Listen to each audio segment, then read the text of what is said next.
Hi, I'm John Maxwell. When the top companies in the world are looking for trainers, speakers, and coaches, there's one name that stands above the rest, and that's Maxwell Leadership.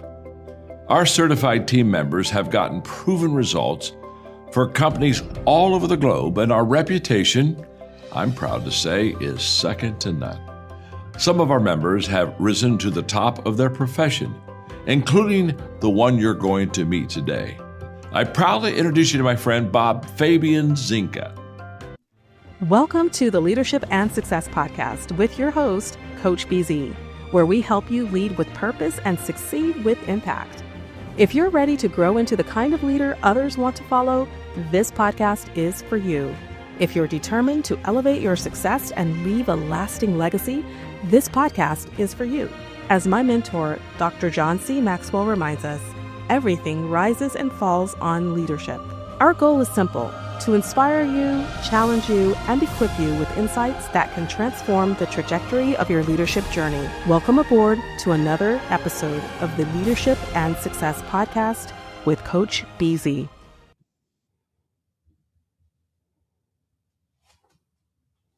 Business today is more like warfare than you think. I spent 34 years in the United States Army. I commanded 150,000 soldiers. Now I advise Fortune 500 companies how to move fast when it matters most. You don't train for calm, you train for chaos. I'm going to teach you how to lead faster, move smarter, and build teams that don't break under pressure. Most companies don't fail because they lack talent. They fail because their leadership playbook is out of date. Avoiding risk isn't safe, it's slow, and slow is deadly. I'm General Stan McChrystal, and this is Masterclass.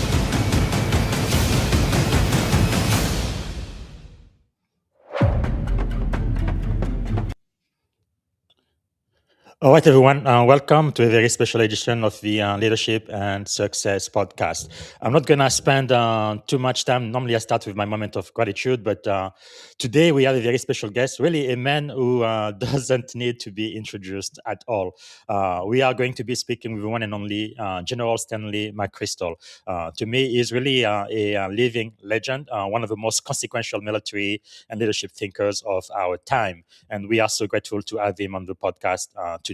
So he's a transformational military leader, a four-star general who revolutionized U.S. counterterrorism operation. He commanded the Joint Special Operation Command and the NATO-led International Security Assistance Force Afghanistan, and reshaped modern warfare through adaptability, interagency, collaboration, and the team of teams model. He's a global authority on leadership and organizational performance, a best-selling author, serial best-selling author, founder of the McChrystal Group, and world-renowned advisor to Fortune 500 company, known for his groundbreaking insight on trust, decentralized execution, and leading through complexity. He's a champion of character, service, and national renewal, a powerful advocate for civic service, ethical leadership, and character-driven decision-making, embodied in his latest best-selling book on character. I definitely want everybody to be speaking about character and getting a copy of this book, right? Choices that define the life, and his role as chair of Service Year Alliance. So, ladies and gentlemen, without any further ado, please help me welcome to the Leadership and Success Podcast, General Stanley McChrystal. Good morning, sir. How are you doing this morning, General? BZ, thanks for having me. I'm doing great. Good. Thank you so much for being here. Really, my audience, especially my JOs, are so excited about learning from you today, sir. I guess maybe to get started, what are you grateful for this morning? Well, at 71 years old, I'm grateful that I'm still able to work. I'm still able to be part of an organization I love. I have a family. I've got a wife of 48 years, almost 49. So I've got this thing about my life that has just turned out right. Not because I was good, but because I was lucky. Wow. That is quite amazing. And I think your life is so public and you are so transparent. But is there something about you, sir, that most people may not know about? Well, I certainly wouldn't want to say it out on a podcast. I think it is that I like to work. Now, people may know that. Yes. But, you know, people often ask me why I don't retire or why I don't do something. I actually enjoy being around the people that I work with. I enjoy the challenge of it. And I think many of us do. And I don't think we have to be embarrassed about that.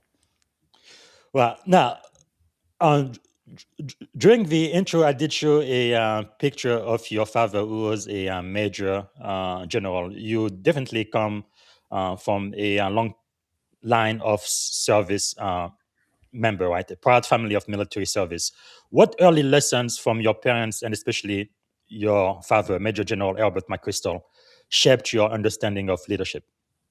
Well, my father was a quiet man. And so you never heard him brag. You never heard him be the kind of pushy leader. Now, I was not with him in Vietnam in combat, so he may have been different, but I'm told that he wasn't. He was self-effacing.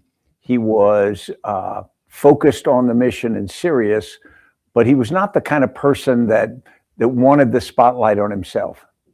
Wow. Quite amazing. And looking back at your time at West Point, sir, what moment or mentor most influenced the leader you would become? To have the context of that, you need to understand, I went to West Point at 17, pretty immature. My first 2 years, I didn't do very well academically. I didn't do very well in terms of discipline. I got in a lot of trouble. I almost got thrown out. And at the beginning of my junior year, after these 2 troubled years, I had a new tactical officer come in, a guy named David Barato. And he, in his first interview with me, as he was meeting all the new cadets on one-on-ones, he told me, I think you're going to be a great cadet for the next 2 years, and you're going to be a really good Army officer. And I remember being shocked because I'd been such a terrible cadet. And I said, I think you're mistaking me for somebody else. And he said, no, the things that you are doing well at are the things that are going to count in the Army. And the things you haven't done well at are really just unique to West Point. And he showed what he was doing. He was showing a confidence in me that I didn't have in myself. And it made a big difference. Wow, that is quite amazing. And so you've served everywhere from rifle platoon to JSOC to commanding NATO forces. Was there maybe a formative failure early in your career that changed the way how you approach responsibility and self-discipline? Yeah, I think we all have a bunch of failures that you go on. I just remember one when I was a brand new lieutenant. I wanted to be in charge of this platoon. It was a mortar platoon, and we went out to do training, and we went to a firing position that we had to coordinate with range control. And when I got there, I was the hard ass, and I said, we'll dig mortar pits, which is a big amount of work, before we do any firing and all this. And they didn't like it, but I was holding the standard. And then I found out that I had selected the wrong firing position. And so we couldn't do the training from there. And so we had to move to another position. Now, we just dug for several hours digging these pits. And when we got to the new position, the question is, was I going to hold the standard and make them dig in again for my mistake? And on the moment, I made them do it. I said, that's the standard, we're going to dig in again. Now, I got in and helped dig because I was, as I did on the first, because I was frankly embarrassed. But the reality is, even when you make mistakes, the key thing I learned at that point is the standard and the mission don't change. You've still got to do it, and you will make mistakes. Well, so in my opinion, you really single-handedly changed the trajectory of the war in Afghanistan. So JSOC kind of became the world's most adaptive, high-velocity counterterrorism force under your command. What principles were essential to transforming what organization into a team of teams? Yeah, in that particular case, we had a situation where we were very proficient at what we had been doing for years. And suddenly the environment had changed. So we had to change how we operated, even though we were celebrated for how good we were before. So that made it harder because people were wedded to what they'd done. They were confident in that. And so the first thing we had to do was convince everyone that the situation had changed, the conditions in which we operated had changed, and that we needed to operate differently. And one of the key things is I had no idea what the new right would look like. And so rather than tell them, okay, this is what we have to do, all I could do is give a hand wave that says, we're going to do whatever it takes to win. And so we are going to figure it out together. We're going to try everything. And the things that work, we'll do more of. The things that don't work, we'll stop. And for a leader to tell an organization that I don't know what we're supposed to be, how we're supposed to operate, because I don't have the right answer, it turned out to be very good, because what it did was it made all of us responsible for figuring it out. Had I tried to pretend that I knew the right answer and I'd given it to him and it had been wrong, which it would have been, there would have been a real revolt. But as it was, people said, okay, he's honest enough to say he doesn't know the right answer, so we'll figure it out. And that turned out to be key. That is quite amazing, sir. People with your stature, actually most for general or admiral I meet, are extremely humble. And with all of the achievement, everything you have accomplished, what keeps you so grounded and human?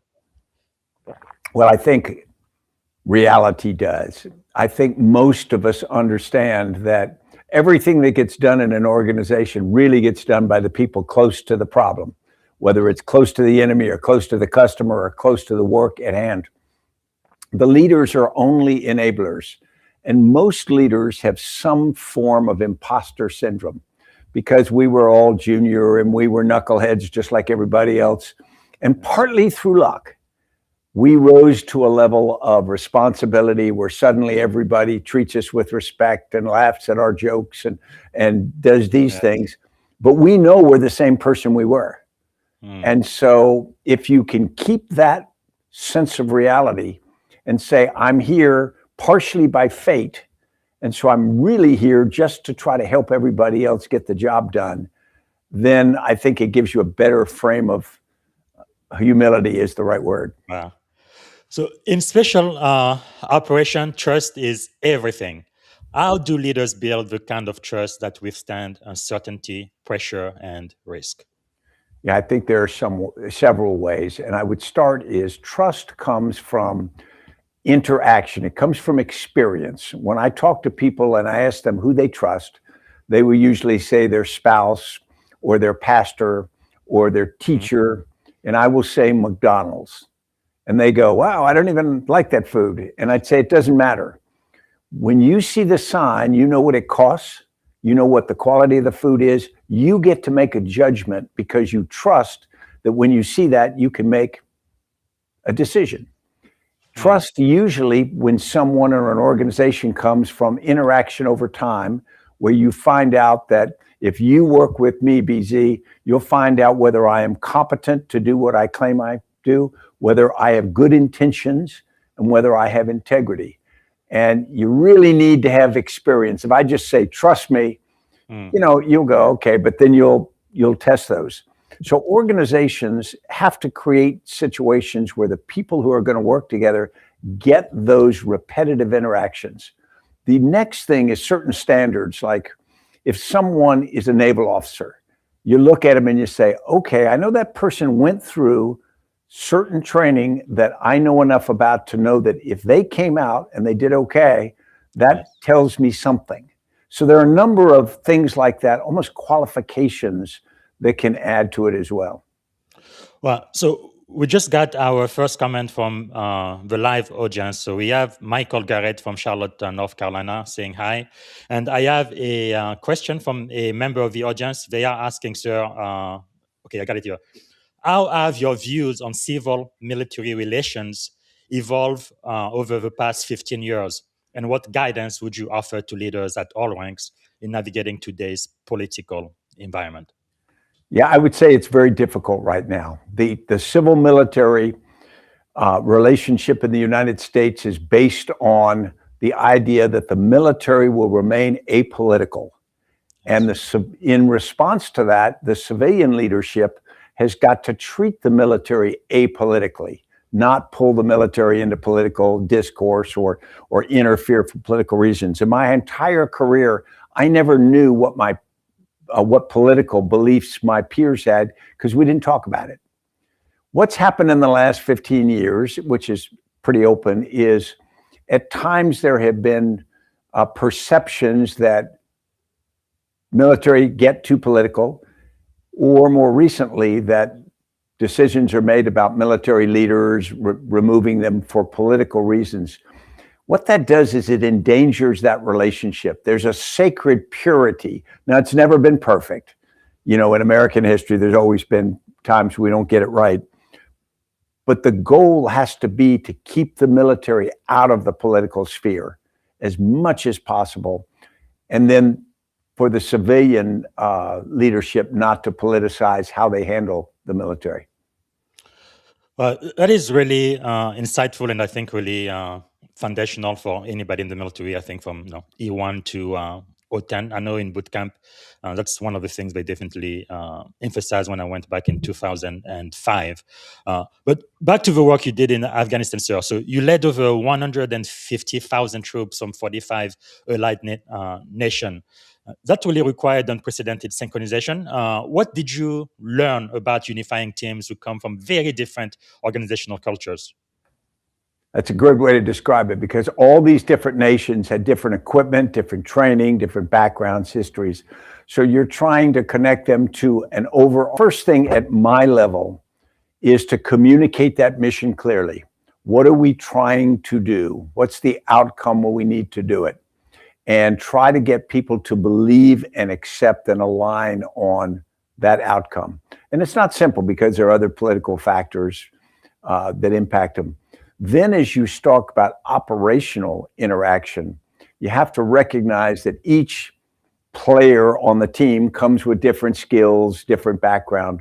And rather than trying to make everybody equal, you have to use them for what they are good at. And don't denigrate those who are not as good at one thing, just because that if you talk a 300-pound lineman is not going to be as fast as a slim wide receiver, but they do different jobs. And so it is respecting each of the elements makes each of the nations in that case feel like a part of the team. Wow. So when you think about Afghanistan today, what leadership lesson do you believe are most important for future military and civilian leaders to study? Yeah, I think there are a couple, and I'd like to expand beyond one. The first is understand the problem you are trying to solve. When we operated in Afghanistan, we did so with courage. We did it so with good intent. We spent 20 years there. But the reality is we didn't understand the nation. We didn't understand the culture. We didn't really understand the reality of the politics to the depth that we needed to. And by doing 1-year rotations for the most part, you almost ensure that every foreign soldier operating there is always like a tourist. They're trying to figure it out. And so that's number one. It's hard to shape something as complex as a country without that level of understanding. The second is, I think we need unity of effort, even greater than within the military. An effort like Afghanistan needs unity at the political level. And so all the nations need to be able to understand we're trying to get a common outcome. And I think we struggled with that a bit, not because people are bad, but because people are human. And so if we read history, we'll see that that's happened many times in the past, and we need to go to school on that. Wow, that is so insightful. So in high consequence environment, leaders often make decisions with incomplete information. I know that was true in Afghanistan as well. How did you build a decision-making framework that balanced speed with strategic judgment? Yeah, this is very important because there are different situations. If you have plenty of time, I argue, take as much time as you need, get all the stakeholders, get people involved. The first thing is understand how much time you have. Understand when a decision needs to be made so that it can be implemented early enough to meet the requirement of that decision. When you have that kind of situation, then I think you need a very decisive process, brings in just the critical stakeholders, have clarity on what the decision actually is, make the decision. And then what I would say, BZ, the biggest failure I see really is not in decision-making, it's in implementation. Yes. People will make a decision, and I see this in civilian companies now, and then they will not convince the organization that it's a final decision. People will go back and revisit it or slow roll it. And so you have to tell people, okay, this is the decision now we need to implement ruthlessly. Wow. But so I must say, it seems to me like you are busier now than you were when you were in uniform. Definitely have a much, much greater impact with all of the 5 best-selling books you have, which I really very much appreciate. I really hope every flag officer would at least write one book. I know I'm very grateful. One of my primary mentor, the late, great General Carlin, is no longer with us, but I still have his 2 best-selling book, and every time I read it, it keeps mentoring me, even though he's no longer with us. So thank you so much for that. I guess my question for you, sir, is why did you choose to build the McChrystal Group after retirement? Like you said earlier, you could have just retired and be done with it. You've done more than enough, more than the average person has ever done for this country. But what leadership gap did you feel American companies urgently needed to address? First, I'll answer it. My first motivation was very personal, very selfish. I was retiring. I would just turn 56 years old, and I wanted to be part of a team again. I wanted to be part of a team where I like to come to work. I like to interact with the people I'm with. And so we created McChrystal Group partly because that was my passion. I'd spent my life on teams. I wanted to do that. Then as we started operating, what we found is we could help other teams. We could help companies function better. And so having a mission and doing it with people that you admire is the balance that I find really rewarding. Wow. And for those who are listening live, for CEOs and tech executives operating in period of rapid disruption, last 11 years I've been stationed. I live in Silicon Valley. We have cyber threats, artificial intelligence, geopolitical risk, and all of that. What core principle for military leadership translate best? I think it's really adaptability, because a good military leader does a very detailed plan for an operation, but knows that it will never unfold as the plan was written. The plan is only a starting point. And they won't get upset by that. What they'll do is when conditions change, they'll see that as opportunities to exploit. And many organizations and some leaders have a difficult time with that. And so I would say that if you create in the organization this mindset that says we are going to adapt whenever there's opportunity, and obviously when there's risk as well, but more often when there's opportunity, then the organization will seek out and they'll exploit that. So let's talk about your books. I think up until this year, Team of Teams was my best book that you've ever written, but now it absolutely has to be on character. So this is your latest book, which is an instant bestseller, and it's really starting a national conversation about character, which I think is so needed, especially right now. But what inspired you, sir, to explore character as your central theme at this stage in your life and career? Yeah, it's different from the other books because I never planned to write it. Wow. I was having a bunch of conversations with my wife about different subjects, and she told me, you should write these down. And so I started writing short essays. I call them reflections, 800 to 1,000 words on a range of issues. And when I did that, I realized that they all intersected on the question of character. Because at this stage in my life, I've come to the realization, I've always been taught about character and I've tried to operate with it. But at this stage in my life, I realized it was always the most important thing. In every phase it was. Sometimes I forgot that. Sometimes I thought it was tactics or this or that. Yes. But I go back, it was always character. And now when I see our nation struggling so much with what we want our individual character to be, what character we want to respect, what character we want to follow, what we want our national character to be viewed as around the world, I think we are uncertain. And I think it's time for us to have this national conversation. Not that I have the right answer, but I think the right questions can force us to say, stop. What do we want our children to see? What do we want our children to do as they grow up? Because if we miss this opportunity, I fear there'll be a high price to pay. Yes, and in the book, sir, you write that character is defined by choices, not achievements. I know in the military we do celebrate achievement quite a lot, but can you share a moment where a difficult choice shaped your own character more than any success ever could? Yeah. When I left the service, I left because a news story came out, or a magazine story came out in Rolling Stone magazine, and it portrayed my command team in an unflattering light and created a political story. And I took responsibility for it because it's my job not to put those kinds of stories on the commander-in-chief's desk.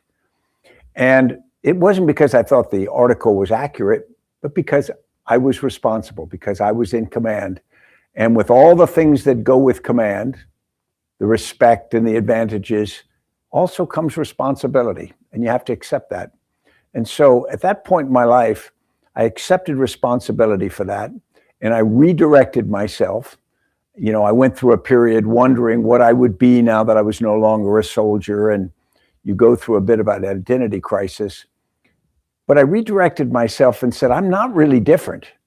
Nothing happened to me that I don't have control over. And so that's when I said, okay, we're going to go forward. And all the things that I had learned, I can use as valuable experience, and I can be further informed and matured by the fact that I just got knocked down. Yes. But am I going to get back up? And I think that became the most important point in my life in terms of how I think about how we should view life in general, because most of us are going to go through some kind of failure in our lives, and it's how we respond to it that matters. Well, but I must tell you, so during that time I was only a lieutenant, but you definitely made leadership human, because even as a 4-star general venerated across all services, I think anybody and everybody could really relate to you. Thank you for being so transparent and leading with character. I don't think there's anybody who could have written this book better than you did. And the book does define character as conviction times discipline. Why is discipline the multiplier? Yeah, this is the important thing that I think most of us forget. We think that if we have good beliefs and good intentions, that we have good character. And I would argue that character is measured in what we do, not in what we say or write or what even we think we believe. You know, take someone, if you asked me if I was honest, if I had integrity, and I said yes, but then I cheat on my taxes, I don't. And so discipline is the courage, it's the strength to follow through on those things that we believe. Wow. And we have to look ourselves in the mirror and ask if we're actually doing it. Well, so we have another question from the audience. And by the way, I really love interacting with the audience, because my first podcast 4 years ago, it was just an audience of one, me, myself, and I. But so a member of the audience is saying, how does character build trust in an organization? How important is building trust in a leader? Yeah, I think that character, usually reflected in leaders, not the single leader of an organization, affects everyone. And people in the organization start to stand up a little straighter. If you've ever been in an organization where you're tempted to do something and someone says, we don't do it that here. We don't drop trash. We don't lie. If you want to be part of this organization, you have to accept those standards. And I think we've all been made better by that. And so some character in an organization becomes infectious. It's almost viral. Yes. And so if everybody starts to reflect that, it also becomes a habit. If you show good character, it's interesting. After a while, it becomes reflexive. You don't have to think about it. How you treat people with respect and with courtesy is just what you do. You don't have to every time stop and think, how should I treat this person?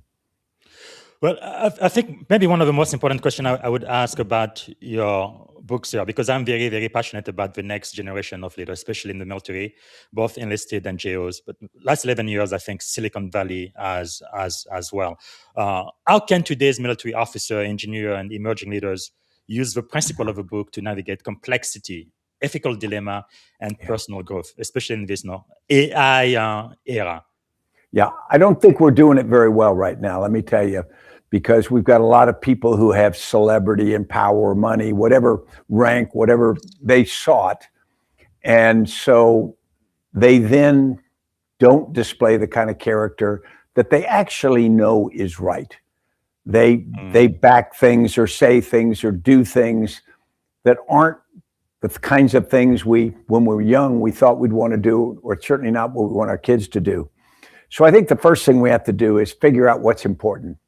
Because if I look at a politician right now, and I'm down on politicians, if they believe one thing, but they get in front of TV cameras and they say something they know isn't true because it's good for their political future in the moment, that is a reflection of a weakness of character that's hard to recover. And so I think leaders have got to say what's most important so I don't make as much money, so I don't get promoted. So whatever it is, the consequence of showing real character. Yes. Think of leaders in the past who have shown real character and paid a price for it. But I don't think they regret it. Very insightful. The last question I'm going to ask before we turn over to the second segment, where I focus wholly on leadership and more into how you think and the principle you've used to become the legend you've become, sir.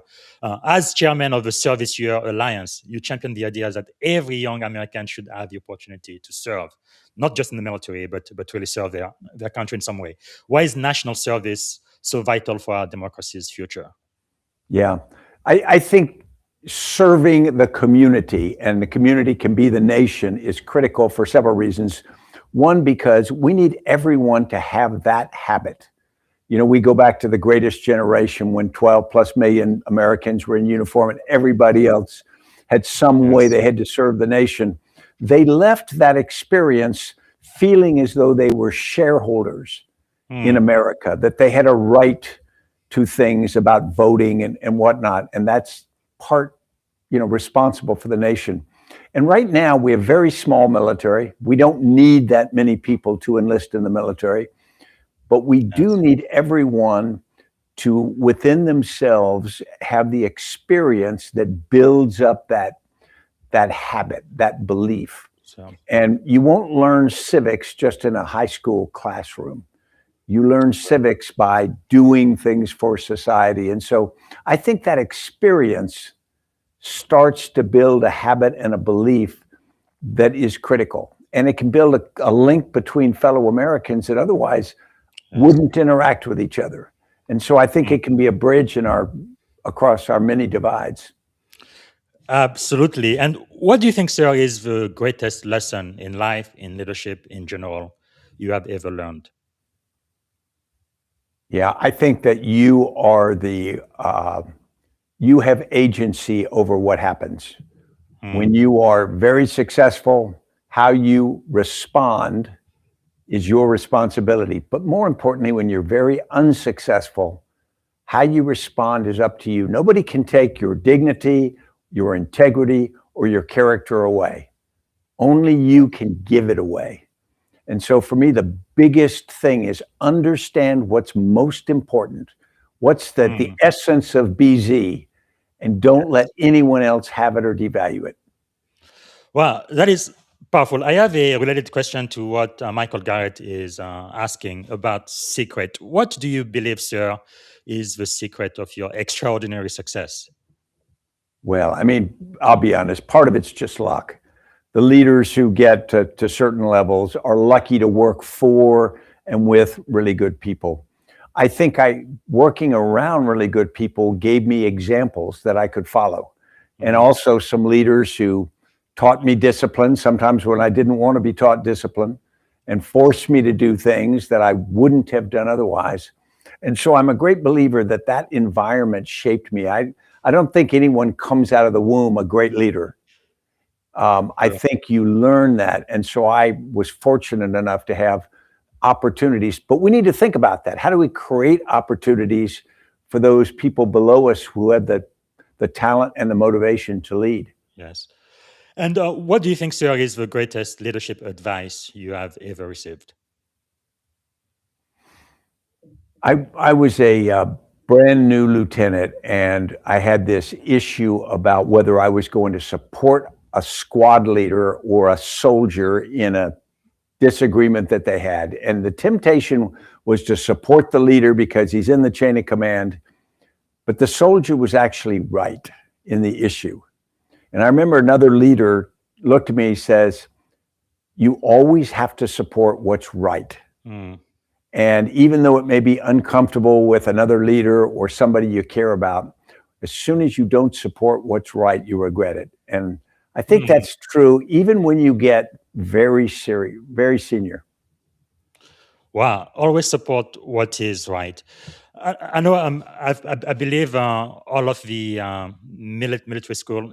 First time I heard this was when I went to boot camp. Right, Maxim, I will never cheat, lie, steal, nor tolerate those among us who do.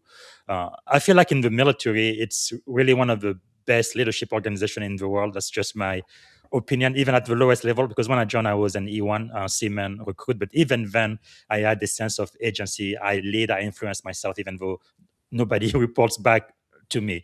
And I just feel like it is something we really need more in this nation for sure.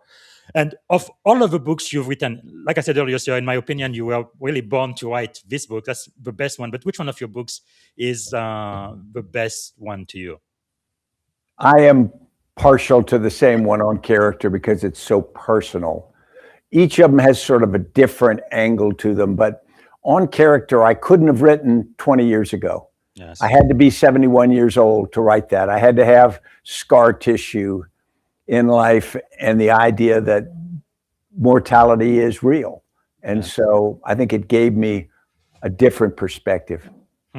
Powerful. And what are you learning now, General? Well, I'm deeply involved in AI and how it's going to affect decision-making, how it affects organizations.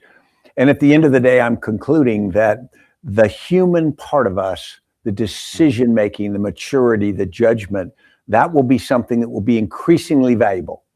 Yes. And so we may not do many of the mundane things, but the essence of who we are, to include our character, will become more valuable than it's ever been in the past. Wow. Powerful. Are there, sir, any thought leaders who you think my audience should follow? Oh, leaders in the past? Yes, in the past or present. Yeah, I'm not seeing a lot in the present that I urge people to follow. I'm disappointed right now. There are clearly some, but I go back to someone like Abraham Lincoln. Yes. We forget that Abraham Lincoln was a one-term congressman when he became president. He had never really led anything, and yet he did this extraordinary leadership performance during a civil war.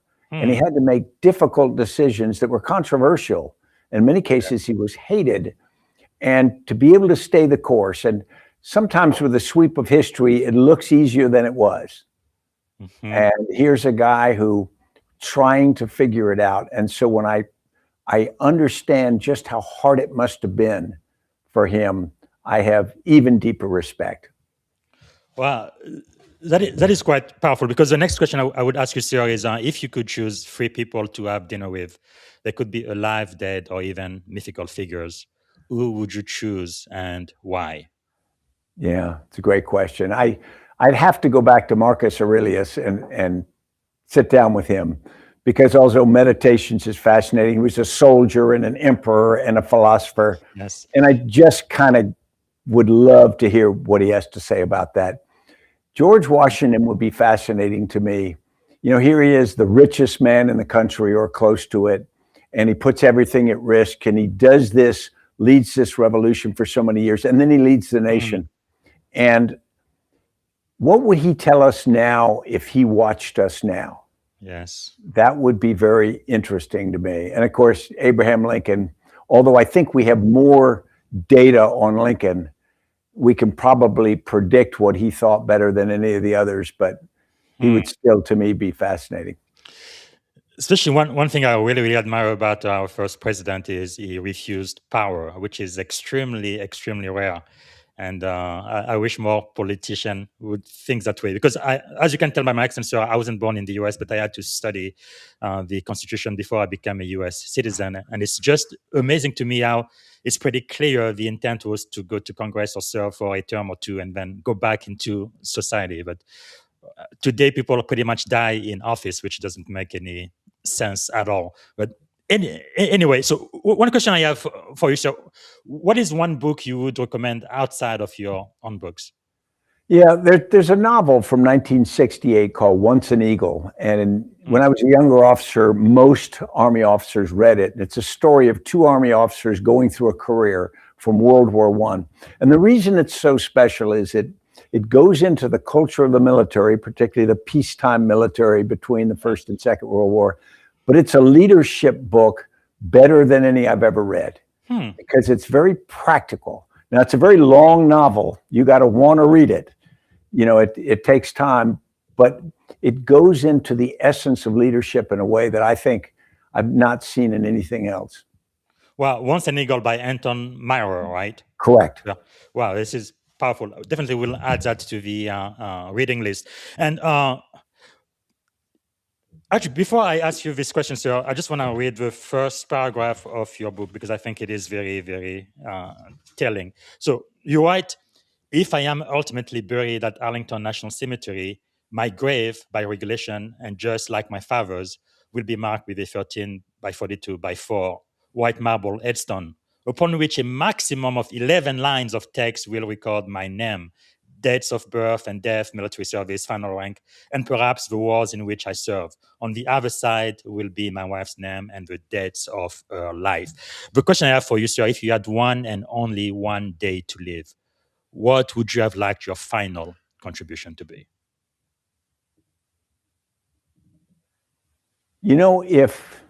If America started talking about character, and don't attribute to me, but if America started voting based on character, if America started following people on social media based on character, to me, that would be the ultimate contribution that anyone could make. If I could even be a small part of that, that would mean a lot. Wow. And if you had a magic wand, sir, you could solve any problem at all. When you wake up tomorrow morning, what is one problem you would like to solve? Yeah, I think right now it is the income inequality problem. Because if we really go back to problems and I'm thinking mostly in our own country, I think income inequality produces inequality of opportunity, inequality of perspective, everything. And I think it's something that 30 or 40 years from now, we'll look back and we'll go, how could we possibly have put up with what we have right now? And and I don't have the magic way to get there. Yes. But it is what I'd like to see. And is there, sir, maybe a song, a book, or a movie that would be your life's theme or anthem? Oh, Monty Python and the Search for the Holy Grail. Yes, Absolutely. That's very funny. Yes. It's got to be.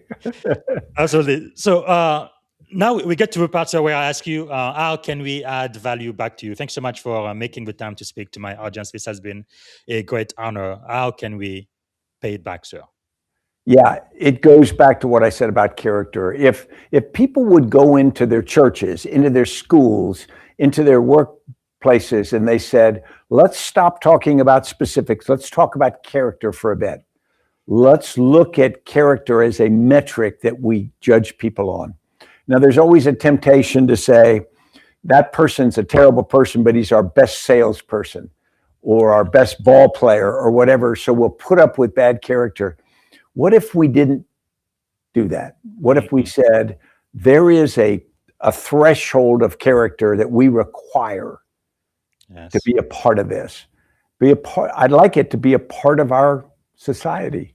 Now, I'm not unrealistic. I know that's never been the case entirely, but it could certainly get better than it is. And so that if people could just do that, if people could get in, to go to a town hall with a politician and instead ask them about taxes, look at them and say, Senator, describe your character. Powerful. Well, sir, you will be glad to know this is not me, but a member of the audience is saying, General, you have already contributed greatly to shaping character. And that's a wonderful legacy to have, for sure. So, sir, is there a question I should have asked you that I haven't asked yet as we wind down this episode? I think you've done a wonderful job, BC, and the audience has helped. And I'd just like to thank you for the opportunity to be on. Thank you so much, sir. And I think probably one of the most important questions I'm going to ask then is, if you could go back and give a piece of advice to your 17-year-old self standing at the edge of this incredible career you've had, what would you say to 17-year-old Stan? Yeah, it would go back to the idea of character and discipline. I almost derailed my entire career, my first 2 years at West Point, because I was immature. I didn't realize that there's consequences for what you do. Now, I'm not telling people to live like a monk, but what I am telling people is to understand that we build our lives over time, and character doesn't change. We may change with age and what we do, but the centrality of those things, like integrity, like loyalty, they never change. And so I would go back and say, that's the most important thing. Don't worry too much about everything else. And I believe the final question I have for you, sir, is what would be your last word to the future generation of America, the people I'm very, very much passionate about, especially in the military and in high tech? Yeah. Remember, it's not about us, because we are all going to die. And so I would tell everybody, all we are doing is contributing during the period we are here. And then we're going to be dead and gone, and the most we'll have is a headstone. So it's the legacy you leave in terms of an example to people. It's not your money, it's not your rank, because that all goes away. Yes. It is, what did you contribute to the character of the nation? Well, thank you so much, sir. And I know you are pressed for time. Really, really appreciate every minute we've had on this podcast. And this is really the Christmas gift from you to the audience of the Leadership and Success podcast. Thank you, General. You're so kind to have me. Thanks for everybody. Wow. All right, everybody. This was the one, the only, the legendary General Stan McChrystal. And we have so much to learn from him. And again, I want everybody to continue the discussion on character and follow the General on LinkedIn. So that's linkedin.com in Stan McChrystal. I would also urge everybody to get a copy of the book, especially the one on character. I think this is a book you need to read very, very slow and really think about almost every line. It's not just knowing what it says, but being able to apply it daily. And I think start a discussion in your community. So I want to let everybody know, like I've done for the last 4 years, when I was first challenged for the 21 Grateful Challenge, that's where someone has to be thankful for one thing every single day for the next 21 days. And then each day challenge a member of their network to do the same. So, and part of the reason why we do this on the Leadership and Success podcast and why it's 21 days and not 22 or 25 is because in the military, it's about 21 service members commit suicide every single day. It's really an epidemic, and we believe you cannot be suicidal, you cannot be depressed and be grateful at the very same time. So it's that moment of the show, and today being the last day of the 21 Grateful Challenge, I really would like to ask you if you can maybe close your eye, take a deep breath, and just think about one thing you are grateful for today. And I think today I am really grateful for really the giant like General. He was my leader anyway. There are people who just lead just because of who they are, and they lead by example, and they are a role model for so many other people. And I think it would be impossible for me. Like I said, I was a lieutenant back then. I am a commander now. It wouldn't be possible for me to be a commander. I have all of the opportunities I have today if I didn't follow the example of the mentors, the leaders that I met one-to-one, and those that I followed from afar, especially those who write books, and you can really be mentored and read those and really apply those principles into your own life. So I am very, very, very grateful for that. So what I will do now is I am going to go back to the screen, and we're going to use the what I call the wheel of names. This is where I am going to randomly select a member of my network and see who I am going to challenge this time around. So let me click on the wheel and let's see. Uh,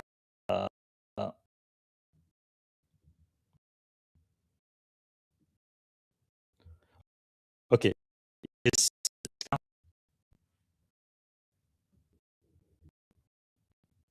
all right. So it looks like John. We connected 25. So Jonathan, over the next 21 days, you are going to be grateful on LinkedIn for one thing every day, and each one days, it looks like, according to LinkedIn, you have about 31,000 followers. So you are going to select one of your 31 followers for the next 21 days to accept the challenge as well. So Jonathan, I really hope you will accept the challenge. All right. This is it for us today. Happy holidays and Merry Christmas. And tomorrow, first day, I will have the pleasure of speaking with Professor Jeff. Professor Jeff is a former senior master sergeant in the U.S. Air Force, educator, mentor, transformational servant leader, and is going to be with us here tomorrow. And then on Friday, I will have a great pleasure of speaking to Command Sergeant Major Algerish Williams, U.S. Air Force, is a transition architect, mentor, purpose-driven servant leader, and serial best-selling author of Navigating Transition and Leading with Purpose. Is going to be with us on Friday. All right, until tomorrow, thank you so much for being with us on the Leadership and Success podcast. Have a wonderful day. Bye. Thank you for tuning in to the Leadership and Success podcast with your host, Coach BZ. If today's episode added value to your leadership journey, be sure to subscribe, share, and join us again for more wisdom nuggets on how to lead better and achieve greater success. Remember, leadership is the most critical skill of our time. The world will always need leaders to inspire others, drive innovation, and execute meaningful strategy. So why not count yourself among the bold leaders shaping the 21st century? Until next time, stay inspired, stay committed, and keep leading with excellence.